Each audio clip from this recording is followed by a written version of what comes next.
So we're getting the roof cleaned on our 24-year-old RV.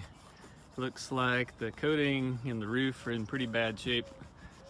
Starting by scraping off all the remaining bits of the old roof coating.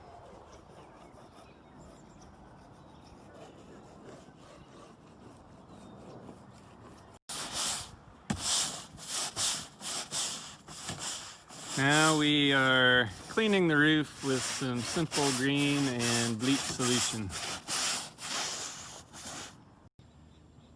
We've cleaned and washed the roof and just finished repairing a lot of caulk around the edges. I think we're ready to paint. Finished coating the roof. Everything looks pretty well covered.